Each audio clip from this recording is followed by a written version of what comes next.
Greetings, dear viewers. Welcome to Diaspora Point.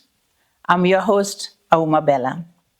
Today, we have an exceptional guest, a guest who her political analysis impressed us. The first time we saw her, we have seen her on some of the Kenyan media as Kenya has used her as a diasporan, a Kenyan diasporan in the United States to do analysis. But I remember the last time I saw her doing a very impressive analysis was on Spice, the Spice podcast in Kenya. And she did an exceptional job. And for that reason, and many other reasons, I'm inviting Ms. Grace Ajode Jibril to present to us what is the situation with the recent elections. Why did it turn out that way? What are people saying? What is the mood? Whatever she can tell us about the recent elections, we will greatly appreciate it. This interview is in two parts. That will be part one. We will then have part two, in which Grace will give us the historical background of the United States politics. It's very intricate, and to get somebody who can unravel it, we consider ourselves lucky. Welcome, Grace Ajode Jibril. Karibu sana. Thank you, Asante Sana. How are you? I'm good. Tell us about the recent elections, everything you can tell us about it, for the Kenyan audience to get a grasp of what really is going on and what went on. Thank you. Thank you so much, first of all, for having me at Diaspora Point. You guys are doing amazing work, and I've quite enjoyed a lot of you guests who have been on there. One of the things that as a diasporan or a person of African descent who's an American citizen, it's truly a privilege to have the opportunity to participate in the electoral process in the United States. And one of the things that I think I can contribute to the process is just working through the experience, talking about what the election from a broad perspective really actually means, and really demystifying some of the questions your audience or other folks in the African diaspora and the diaspora in general may have questions about, who are not in, who are either in the Caribbean, in Africa, or in other parts of I guess the African diaspora world. Yeah. Yes, globally. Yes. So one of the things I tend to look at when I discuss matters of US elections, I love numbers. I really like data. It's kind of like my thing. As a human resources expert in terms of my field of work, one of the things I've shined in is really providing data to organizations and employers to give them a picture of the texture and temperature of what's happening in that environment. Now, as we look at the 2024 United States election, one of the things that we need to look at is take a satellite view and look at the United States. If you want to imagine in your mind the map of the US. And just to give you a picture, 2024, they were 140 million people who cast their votes in the United States. And of those folks, about 16% of them were Black for Trump, and about 83% were Black for Harris. So if we go deeper into that process, yes. And if we go deeper into that process, we see that voters had different expectations of whether, things would improve or get worse with Trump or Harris, and they were more likely, a lot of people who were voters were more likely to say that in terms of policies and economics, you would see that Harris would make improvements in the economy. And you saw in the news, those of you who have access to CNN, MSNBC, Fox, whatever, you would see them talk, and ABC and NBC, you would see a lot of the news talk about endorsements from Wall Street. Those are the big money guys that were contributing a majority of money to the Harris campaign. And it was because of the economy. They felt that the economy would be more robust under a Democratic presidency. So in a sense, by comparison, voters were more likely to predict Trump's policies would make things better for wealthy people. You see? So I'm giving you guys texture and context. So this is across the board. Trump supporters and all, they believed that Trump would make things better for wealthy people. In fact, 49% of the registered voters said that Harris's policy would make things better for women and minorities, versus 27% said she would make it worse. Voters said the reverse about Trump's policies. 30% said that his policies would make things better for women, versus 46% said that make things worse. So this is giving you a picture Yes, of how yes, yes. Americans are I'm thinking. listening keenly. Yes, absolutely. Yeah, yeah. What I don't Leading up. understand, though, is we all know that Trump Yeah. supporters, many of them, those who vote for Trump, are not many of them are wealthy people. In fact, many of them are blue-collar workers, if I may say Exactly. so. Mhm. And I don't understand what it benefits them for Trump to enrich rich people, or to, I don't get it. No, you have to remember, guys, Kamala Harris had 4 months to prepare for her campaign. 4 months. Yes. Okay. So with essentially the voting bloc in the United States being essentially, give me 1 second, I'll get those numbers for you in a minute, being 335 million people, not everyone is as keenly linked to politics. One thing we have to remember, as those of us who are from Africa, in Africa, is that Americans are not as obsessed with politics like we are in Africa. Almost 90% of Africans who have internet and TV during election time, they're on site and watching everything that's happening. That doesn't necessarily happen in the United States. What that does is it opens up a candidate's capacity to really access those who are inaccessible. And how do you do that? You do that sometimes through fear, through encouragement, through inspiration, through promises that I'll make your economic status better, promises that I will make things better for folks who look like me, in the cases where you have white folks or black folks, and either party was really using that white black thing, using the LGBTQ, they're using the youth. Everybody was trying their best to get each American emotionally involved in the most passionate ways. And Trump looked like he came up on the top of that. Let's look at the American population really quickly. Then we'll come back to what some of the data look like. So when you look at the 335,893,238 Americans who make up, as of January 1, 2024, the United States population, you're really looking at 60% of that being white women, which is 110 million, okay? White men, you're looking at 109 million, which is 31%. Yes. See where we're going now.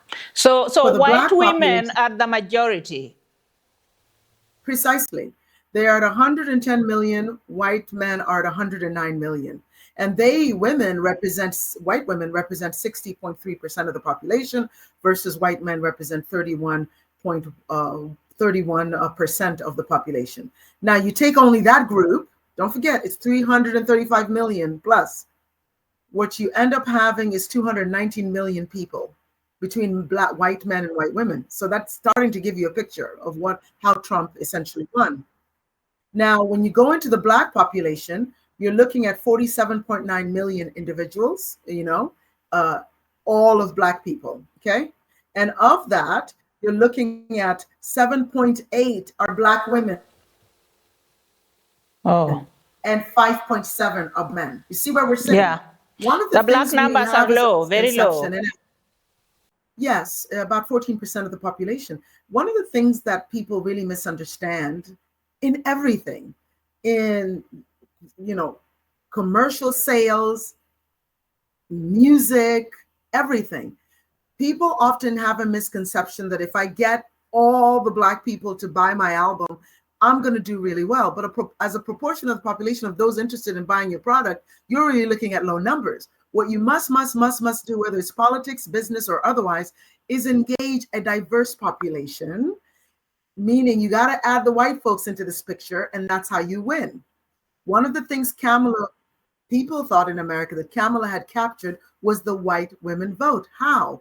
Because of the matter related to the anti-abortion rules. You see? So Yes. This is why everyone expected that as a proportion of the population being the largest, white women were going to go out in droves and completely paint the whole country blue. And that's not what happened. Now, let's get back to our numbers. We've talked about the Black population. But on that point, the point of white women, I mean, yeah.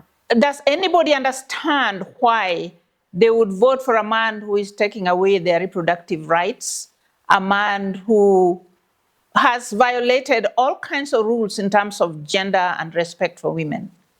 When you look at the numbers in 2016, yes, all this information, including a videotape of Trump calling women and making references to how he groped women, that didn't work. So we have to think conventional thinking that this time around, it was likely not to work, and more white women voted for him back then. Now, don't forget, Trump has been running his campaign for the past 10 years.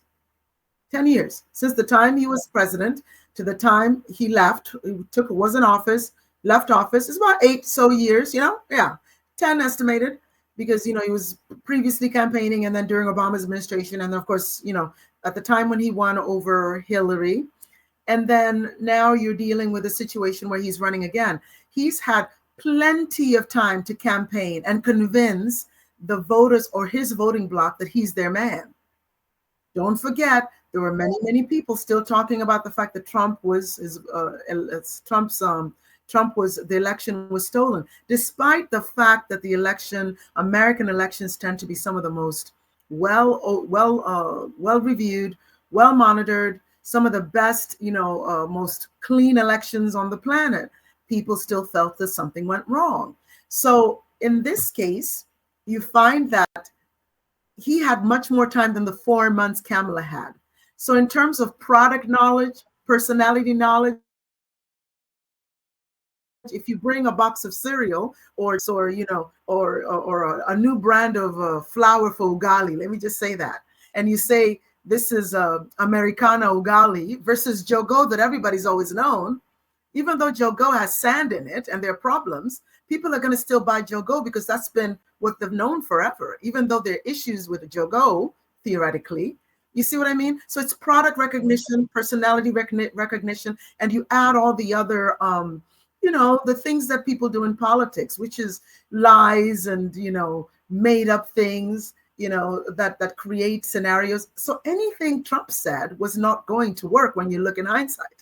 Anything he said was going to work because he was feeding his electorate, the people who believe in what he's saying. And the reason why I bring up population numbers, and just to finish up, of the foreign-born Blacks, meaning diaspora folks, which includes Africans and the Caribbeans, etc., it's 5.1 million. You see what the numbers are looking like? 5.1 million. And then of the Asian American Pacific Islander, which are the Hawaiians, Chinese, Filipinos, East, Far East, Indians, etc., you're looking at 20.6 million. And then when you get to the Hispanics, you're looking at 64.99 million.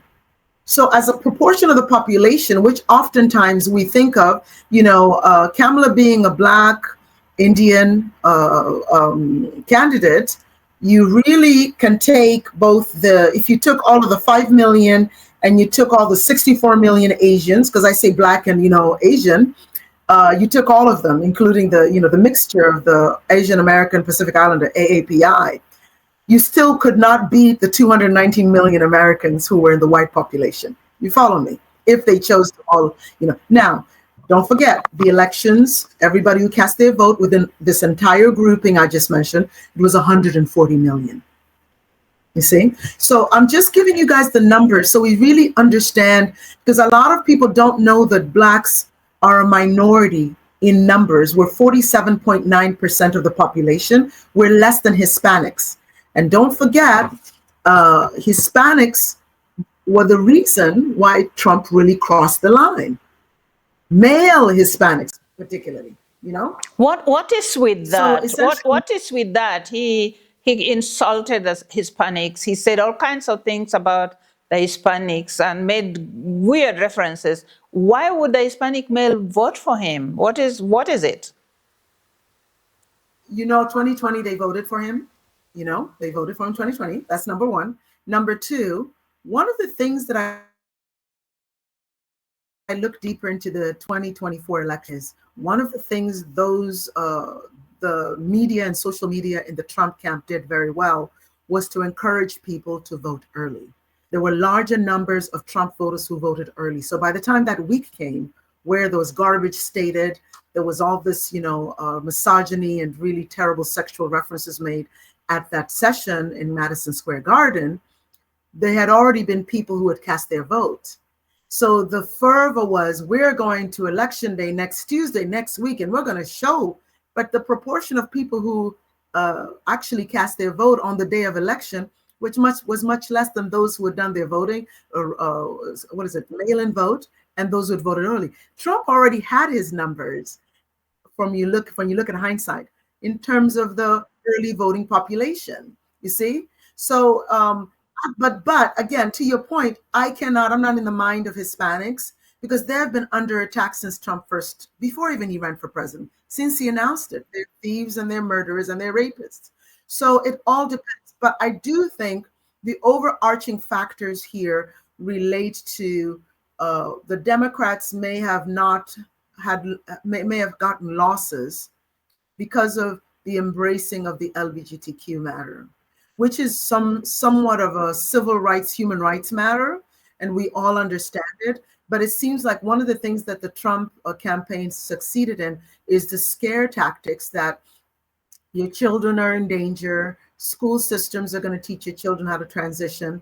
And even though there are things in the school systems that have been placed within different districts where teachers can actually talk to students about transitioning their gender, those are things that if you're highly conservative, and you'll find that even conservative Democrats, the religious groups, have some concerns about the difference between the state and the family unit, parenting and things like that. These are real concerns where same thing as people who talk about, my body, my choice, you have my child, my choice. So you find that secretly there were people, even within the Democratic Party, who had concerns about school systems and the very liberal way in which the matters of transgender and LGBTQ were being institutionalized within the school system. These are just facts. But I think that is a thorny issue. It really is for many, many people. And another issue that I can see is the patriarchy.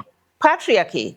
I think that's something that runs in many societies, many communities, and I think that could be why many, many white women voted for Trump, even though he's going to take away their reproductive rights, he's going to do all kinds of things that are not good for women.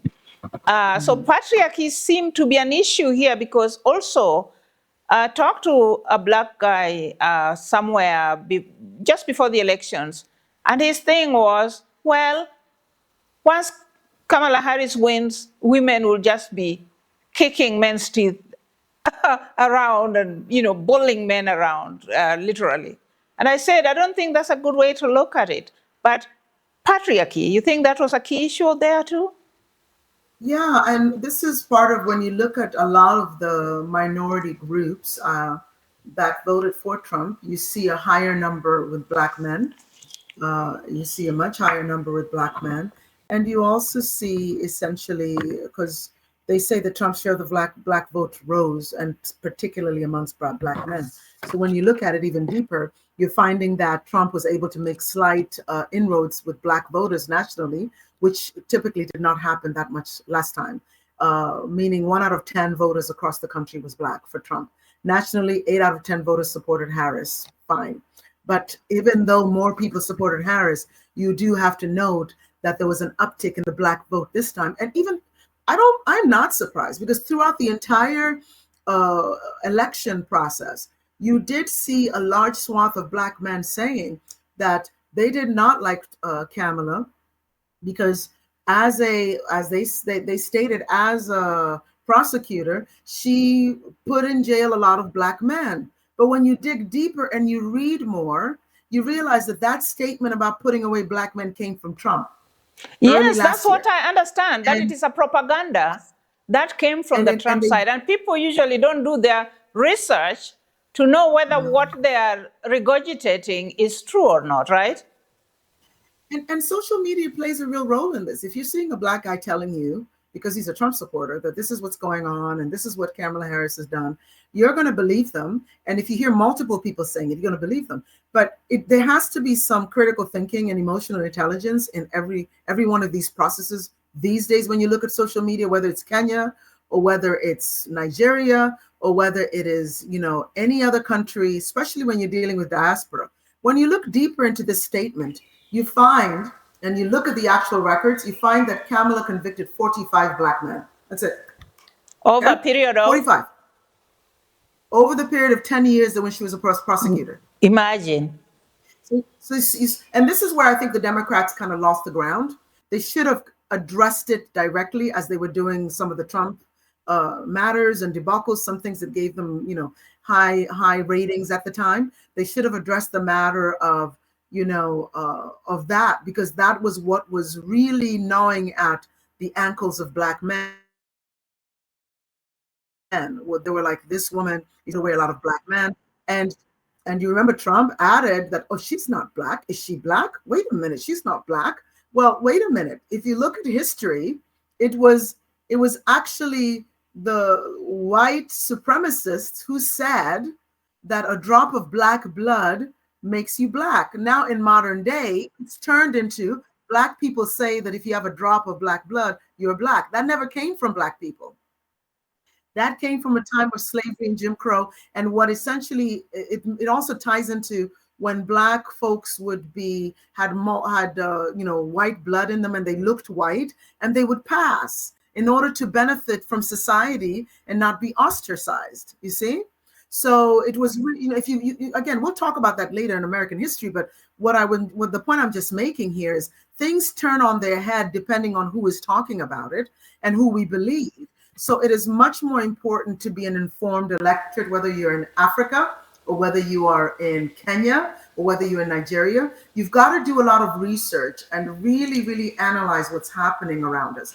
What I think this was an election not about the issues, but about what can I convince the voters, what lie or truth can I say that the electorate will believe. Yes, ma'am. And to your point earlier, I think the Democrats should have countered some of these things, especially two things. The thing about Kamala having jailed many Black men, and if it's only 45 persons who were convicted over a period of 10 years, oh, come on, an average American should understand that that was not like she was targeting Black men. And definitely any intelligent person should not expect her to let Black men pass just because they are Black. That's number one. Number two, the Hispanics should have been targeted, to be reminded of how many 500 children or 5,000, I don't know how many children are missing from when Trump, I don't know what Trump did, but he did something where children were separated from their parents and ended up missing. Tell me about that. So on the African American, just to touch on what you just said, just to even dig deeper, one of the things that Kamala did as a prosecutor that really made her shine and allowed her to really be elected, both as senator and both, of course, as attorney general or appointment, it was she created programs by which there would be less recidivism, meaning less return to jail by Black men. So she did a lot of really great work during her time as a prosecutor. And the record stands of some of the work she did in terms of some of the pushback to conservatives and different things during her time in Congress as a senator. Now, when we talk about the Hispanic situation, during Trump's era, there was a mass number of people at the border, and they were extremely aggressive about it. And one of the solutions that the Trump administration and some of the people within the administration thought was best was to create camps, essentially camps by which undocumented immigrants would be kept. And what they did was you had a high number of children, unaccompanied minors, coming through the borders in the South. So they had large numbers of children, very large numbers, and they would be kept in open air kind of tents, or it was not even open air, excuse me, covered up tent like warehouses, you know, and they would have adults on one side, they would separate them from their families. At some point, after Trump lost elections and Biden campaign went in there and they started looking to reunite children with their parents, whether they're from the home countries or connect them with relatives here in the US who already exist, they found that 5,000 were unaccounted for. You understand me? So this is a problem that even the media themselves haven't talked about. And this is really an issue where if you don't really manage these social issues, you end up having terrible human rights violations, you see? So one of the things that's happened since the month or so, whenever Trump was elected, 2 weeks, I guess, maybe, is you found that the droves of people who are heading to the United States are heading back. And out of this discussion, whether it's a national discussion or not, the largest group of people who are making headway into entering the United States are the Chinese. Yes. So are they There's going a massive number of Chinese. I'm not sure, but I know with Hispanics and some of the pictures we're seeing, a lot of people who are walking to the border were turning back. Yes. But in that group, you find they're Chinese. Yes, I understand. And what the Chinese have done. Yes, I understand the Chinese took advantage of the border porousness. I don't know if I should call it porousness, but what's happening in the southern border to come into the United States. That's how they made their way into the US, right? It's extremely structured. It's extremely structured. Just to get, I know we're getting into immigration, but that's a great topic because it ties into the voting process and the issues. One of the things that you do if you're coming out of South America to the US or from China is you get a hold of what are called coyotes, which are the transition people, the people who actually walk you to the border from point A to point B. Yes. So Chinese are buying tickets to, let's say, Guatemala or Venezuela or Chile. And Chile is a big one. They fly into Chile, where they meet their coyotes at that point. The coyote drives you from one part of the border. You bribe your way through the borders. And when you get to some parts of South America and the Mexico area, you go through the Rio Grande or the different tributaries, or you take a bus full of Chinese. So the Chinese have whereby they will literally tell you the map, landing zone, Chile, bus route here, this, and contact numbers. So the coyotes will drive you right to the US border, you offload. And what you notice when you look at the footage of the Chinese, they're wearing winter clothes, they look absolutely fabulous. It looks like an airport. Versus the Hispanics, who look extremely exhausted, are tired, they've been running through some very difficult conditions and are just making it. Now, what you'll notice is the US immigration comes and picks everyone up. And for whatever reason, they register the Chinese and the Chinese are allowed to go into the US population. Versus the Hispanics are either deported or put somewhere as a holding or kept in some sort of a holding space where their asylum is still pending. Or they're sent back to Mexico, or Mexico is holding them. So there's something very wrong with the system here, period, across the board. Clearly. Yeah. And you start seeing a large, and Trump, I think Trump is misguided in the sense that he is focusing so hard on Hispanics because Hispanics are really coming in and getting the jobs that we Americans don't want. That's a fact. Yeah, they're needed. Now, and the likelihood of a Chinese spy coming in through Villa Laredo, down in Arizona or New Mexico, is very high. It's very high, guys. And I don't see that being talked about much. So it's a bit disturbing to me because across the board, racism being focused on Hispanics is not fair. Really not addressing the matter of national security as it relates to the number of Chinese coming in and just letting them go into the population and just kind of, because they connect with their relatives and people they know locally. And if you know Chinese communities from the beginning of America's, their immigration to America, they have been very, very keen on working together as groups. That's why you have Chinatown across the United States. So there is a discriminatory policy against the Hispanics, and yet the Hispanics, the Hispanic community votes so much for Trump. I mean, they tilt the voting pattern in favor of Trump. What is this? Is it because the Hispanics themselves discriminate against the lower class Hispanics who have to struggle to come into the country? What could it be? In America, it's very sad because in terms of perception, the lowest class are Blacks, because most people come into the U.S. and they have first, second generation, or naturalized. You pick up the American accent and you build into what we all did. Like, I'm speaking American. You get into the American world, and you encapsulate the American traditions of everything else. The saddest thing that really does exist is you find discriminatory practices across all non-Black diasporans. You see it. It's there, between Indians and their caste system. You're going to see it. Even worse with Blacks, between Hispanics and, folks from, for instance, Dominican Republic. There's a lot of racism. People don't understand or realize that the majority of Hispanics are in a lot of countries are Afro-Latino, which is Black Latin. Now, when you look at the electorate, places like Arizona, places like Florida, they have Los Cubanos, the Cuban Americans who have been here for 3-4 generations now, or 2-3 generations.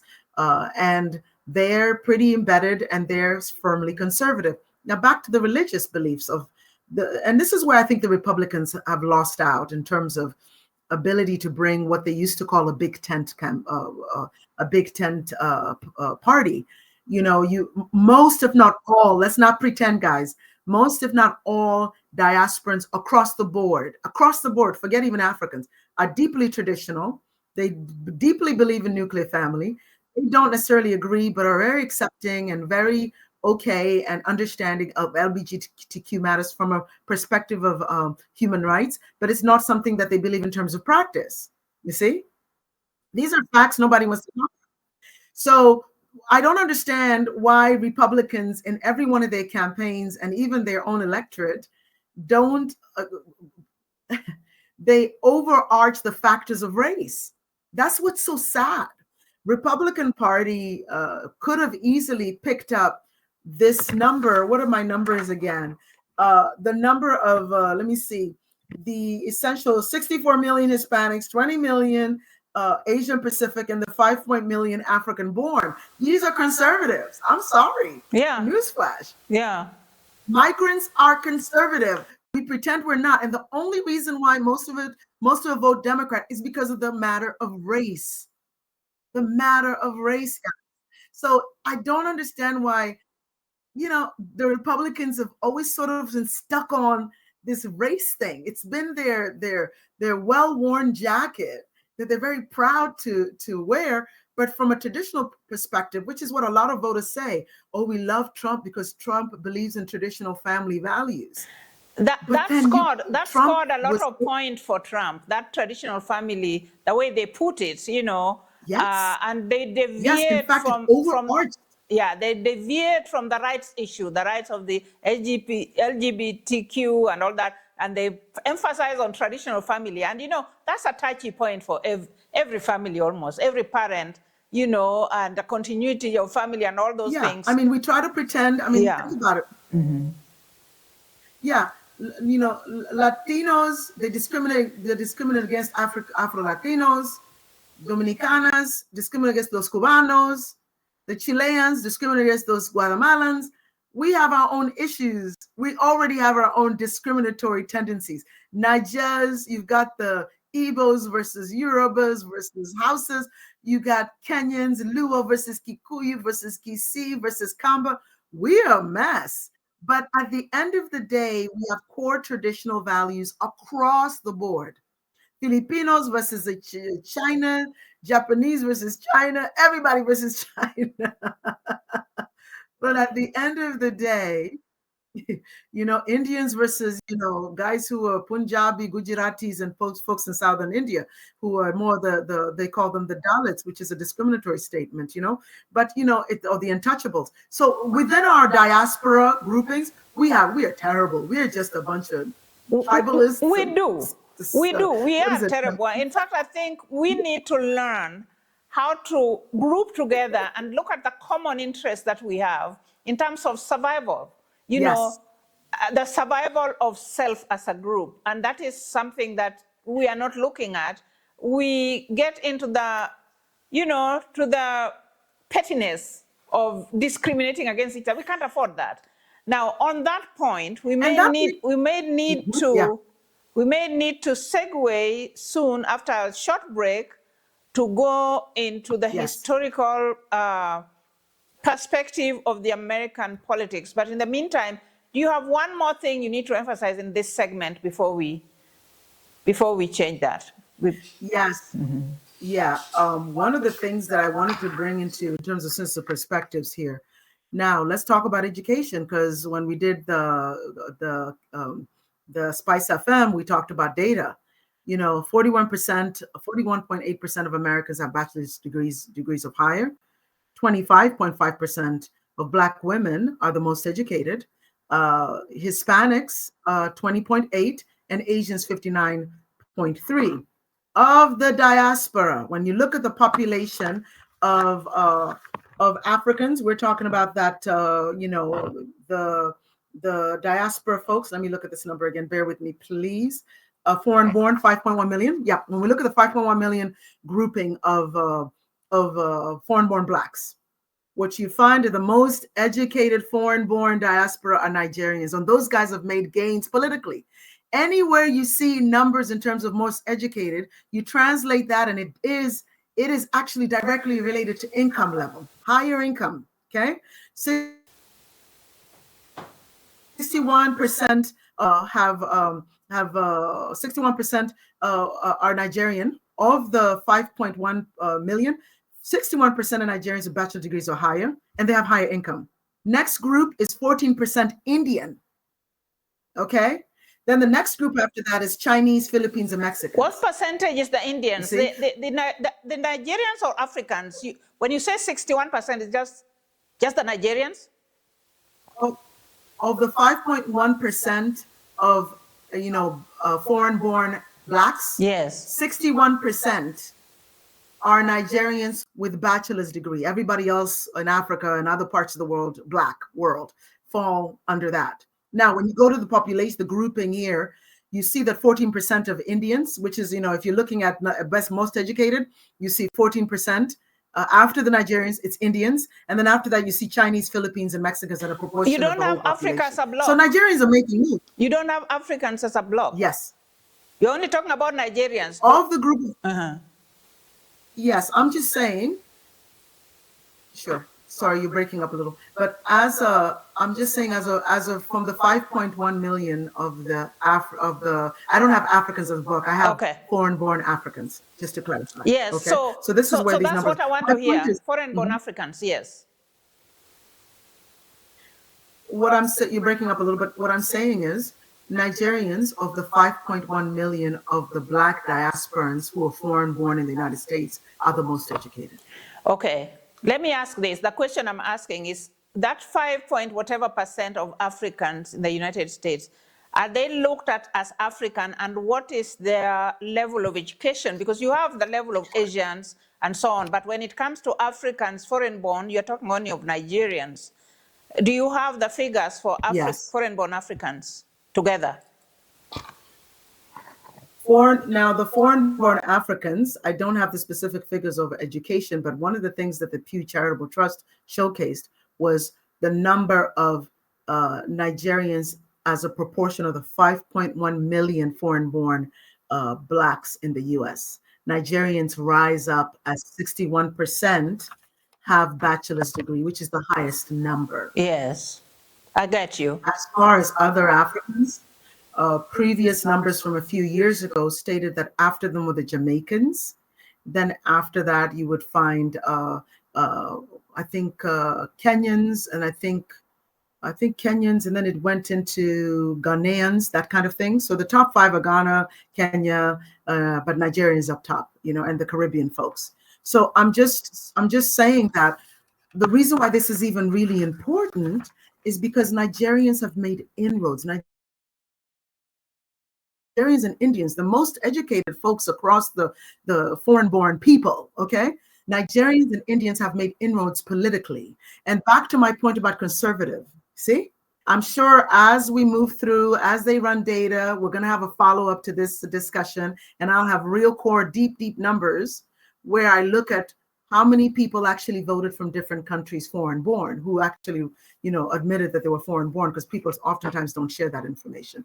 But it's a big deal. You're finding that more Indians, national security top leaders are Indian, World Bank are Indian, like, we've discussed over and over in different conversations. You find Nigerians were in both Trump's administration and Biden's administration, and across the board in senators, in local school boards, you're finding Nigerians sparsed out across the board, In fact, Indians are so powerful in Washington state, they passed a bill adding to their civil rights language, constitution, outlawing discrimination based on caste, first ever in the United States history. But how do you do that? Through political power, influence, and as you said earlier on, we as Africans or we as diasporans need to really get serious. We need because to. What's happening is Nigerians are. We need to. And, I want to add that in terms of local, state assemblies, a Kenyan won a position in Minnesota. I'm sure you heard that, Kenya young lady. So we are getting there too. Kenyans are getting there too. So I had to throw that in there so my audience from this side of the ocean can know that, Nigerians are up there, but Kenyans are not so far behind. Now, talking about Africans, one thing, talking about foreign-born Africans, American-born Africans, at some point there was a research results which said that in terms of immigrants, the most educated, or the most, is something about the immigrants with the most professional jobs were Africans, followed by Canadians. And then at some point, that same research also indicated that those who have the most residential homes in the DMV area were Africans. Those are some of the data for our next, interview at some point later. I would like us to know about those because those are inspiring, right? Oh, absolutely, absolutely. Yes. So,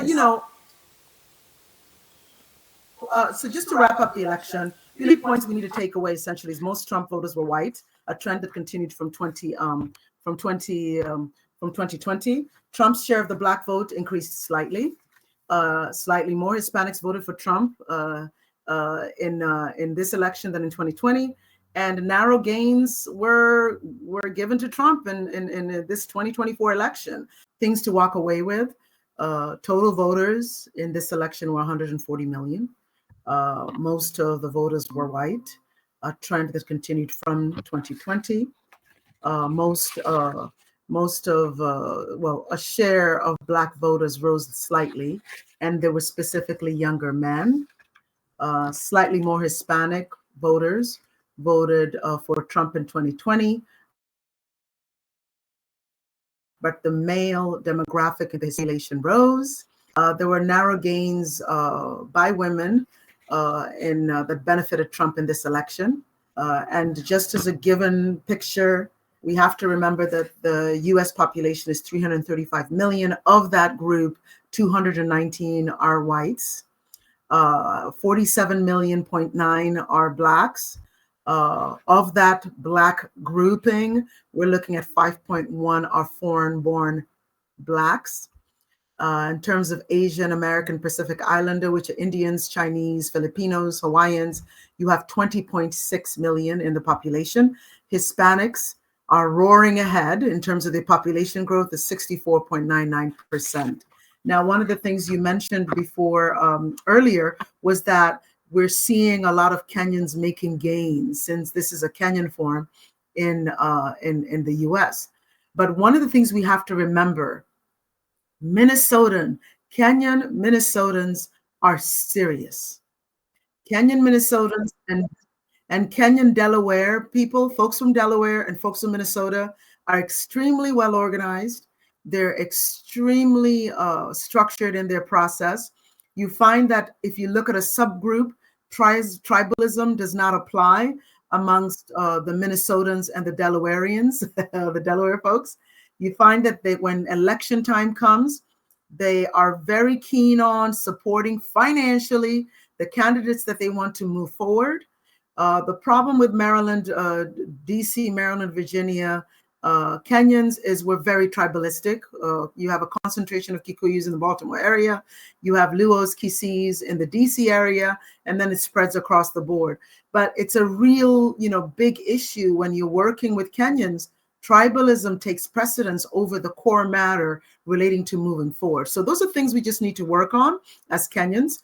And you find that Kenyans in Kenya work closer and do not look at tribe, especially in this new generation, Gen X, Y, and Z, and millennials, and of course the younger folks. You find that they're much more interspersed. They work together a lot more in Kenya. But we have to remember, many who have become citizens of the U.S.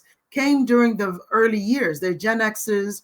They're some of the baby boomers, et cetera, and they come with the core tribalistic natures that they've essentially built their lives around, So those are things that I think people in Minnesota and Delaware have done really great. They've made amazing ingrounds with their local, state, regional, and federal government from a perspective of funding and support, and from a perspective of just essentially working together. So how do we move forward as Africans, as Kenyans? I think I would, once you look at data, you're able to really understand where the money lies. And this is going to touch into our next conversation. Who are the people making inroads and how they're making it? But from a perspective of minorities, we've talked about the Indians making inroads in government. We've talked about, from a subgroup perspective, in the African diaspora, Nigerians making inroads. And we just have to keep working, because at the end of the day, the winner is, number one, the person who can convince the population. Remember, we talked about 335 million, that there's an issue and I can fix it. And in this game, Trump won the propaganda machine. He won the vote for his platform. One of the things that I think Kamala missed out on was there are more Democrats than Republicans in the United States. And again, continuously, Democrats did not vote as much as they should have. A Republican boss of mine for a Nobel Prize winning organization years ago said to me, Gracie, he was a core Republican, generational Republican. And he said, Gracie, we understand that there are more Democrats than Republicans in the US, but Republicans always vote. And I just want to end with that. Thank you so much, Grace. Viewers, we have been listening to Grace Ajode Jibril. She's employment law expert who has a consultancy in Washington, D.C. She's a political analyst. She's very well-rounded, and she has given us a lot of thought, a lot of food for thought that we need to go and understand, so that we need to go through, think through, and to be able to understand the Kenyan, the US political system. But she's coming back with us to give us a historical background. In the meantime, we are asking you to please subscribe to our channel, give us a thumbs up, and share widely, so that we can be bringing you wonderful guests like Grace Ajode Jibril. Thank you for now, and we'll see you in the next episode. Bye.